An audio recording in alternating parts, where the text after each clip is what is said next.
Hey guys, it's Cheesy Potato here. Last week we looked at what I considered to be the top 5 best classic perks in Treyarch Zombies, and keeping to that theme today we'll be looking at the top 5 worst classic perks. So of course, before we get into this, I first need to say that this is my own opinion. You can have your own different opinion, this is just mine. Just like last time, I will be taking two main factors into consideration when ranking these perks, both how effective the perk is and how much fun it is to use. I also won't be including Quick Revive as it has two different effects depending on game and if you're playing on solo or multiplayer. Not that either of those effects would make it to this list anyway. So with that out of the way, let's get into the list.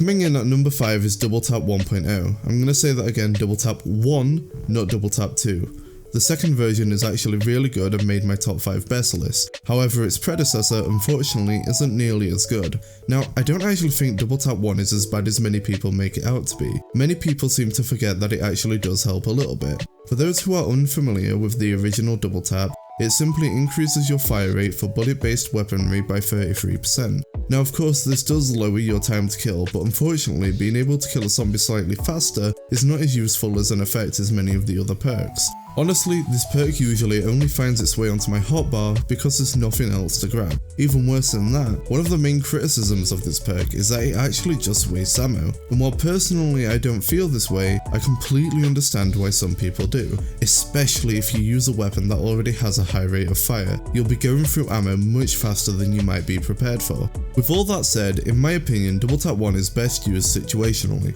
Find a weapon whose only drawback is a slow rate of fire and you have yourself a perfect match.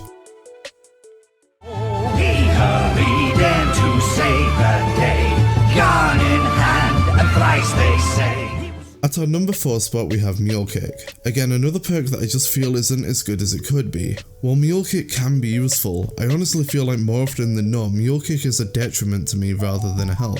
Here's the picture. I spend 4,000 points on Mule Kick, spend the rest of my points for several rounds spinning for a third gun, then because I suck I down and lose it all, and now it's round 15 and I have no perks and no points, and that third weapon, gone.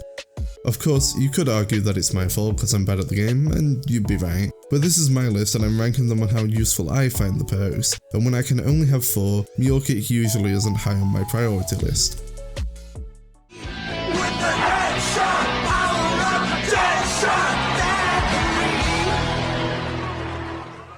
On to number 3 we have Deadshot Daiquiri. Once again another perk that just gets outshined by the competition. If I'm completely honest with you, Deadshot is actually the first perk here that doesn't seem to have a downside to it except for one. It does actually help, even if only a little bit. The only downside I can think of, other than taking a perk slot, is that if you've been playing for a while, you've probably gotten used to the auto aim and instinctively pull up to the head without even thinking about it. I found that at first, my accuracy with Deadshot was actually worse than without it, until I got used to not adjusting my aim. I do, however, think that Deadshot does more than most people seem to realise. The main thing people know it for is change your rate in assist lock-on from the torso to the head, but Deadshot also decreases the reticle size by 33%, removes idle sway from sniper rifles, reduces weapon recoil but only in Black Ops 1, and also changes the knife lunge attack from the torso to the head.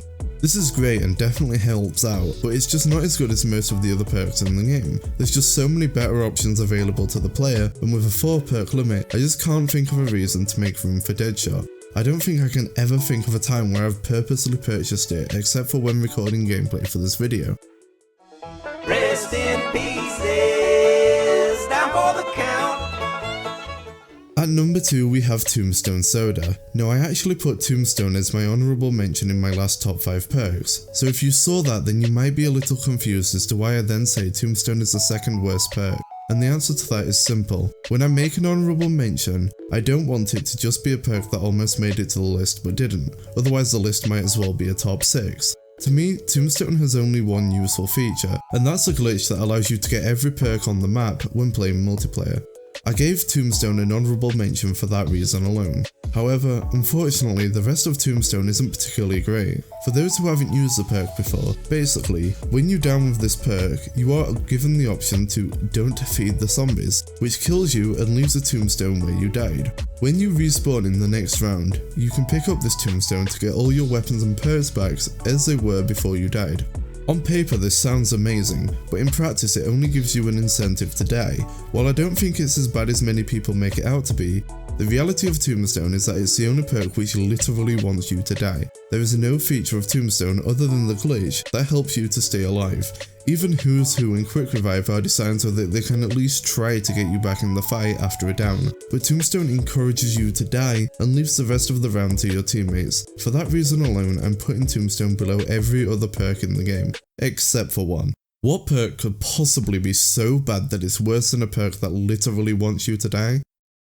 I was talking to myself just the other day, then the Batman came to me away. I feel bad, but not as bad as me. Ah, that's right, Who's Who. Does anyone actually use this perk? Like genuinely, I don't think I've ever seen someone unironically take Who's Who. Anyone? Look, on paper, Who's Who sounds great. It's like an alternative version to solo Quick Revive, but with higher risk for a higher reward. Whereas Quick Revive will revive you on its own without your perks, Who's Who allows you to revive yourself with all of your perks. But obviously this comes with the risk that you might not be able to get yourself. Again, this sounds great, but see there is one missing detail. You spawn with the M1911. You know, the one that struggles to kill a zombie on round 1. Yeah, it's not great, you're gonna struggle to revive yourself. But this is where I'm actually going to surprise some people. Most people that I talk to about my opinions on certain perks seem to almost entirely disagree with everything I say. So keeping to that theme, here's my case for why Who's Who is actually not as bad as you may think. Who's Who is actually okay in some situations because while you've got almost no chance of reviving yourself, what you have got is an extra life. I think people forget that you don't actually have to revive yourself in order to survive. If your actual self bleeds out, you simply become your doppelganger. While you might not have any perks or guns, you can still buy those back, even before you've bled out. And if you somehow do manage to revive yourself, you get everything back. The great thing about this is that in multiplayer, you can use being a doppelganger to your advantage, either by having your team cover you whilst you get yourself, or by distracting the zombies whilst they revive you. In solo, you're probably not going to revive yourself unless it's an early round, but at least you can still survive. And did I mention that it has unlimited uses? Also, I've noticed that one of the main complaints for Die Rise is that people die from falling way too often. Well, did you know that if you have Who's Who, you will actually respawn in the starting room even on solo? Now okay, all of this sounds great, but I'll admit, Who's Who is still not a particularly smart choice, for the simple reason that in solo, you'd be better off taking Quick Revive, and in multiplayer, I think I would still take Quick Revive or another perk over Who's Who. There's only one time I think I would take Who's Who, and that's if I've already used my 3 Quick Revives on solo. And that's really the reason Who's Who is on this list. It's not a bad perk, none of the perks are bad perks, it's just heavily outshined by other perks. I've tried my best to make a case for Who's Who, but no matter what angle I look at it from, I think last place is the right place for it. But while Who's Who might not be the best perk, or the second best, or top 5, or even second to last, at least it tried. So Who's Who, here's a participation award. I think you've earned it.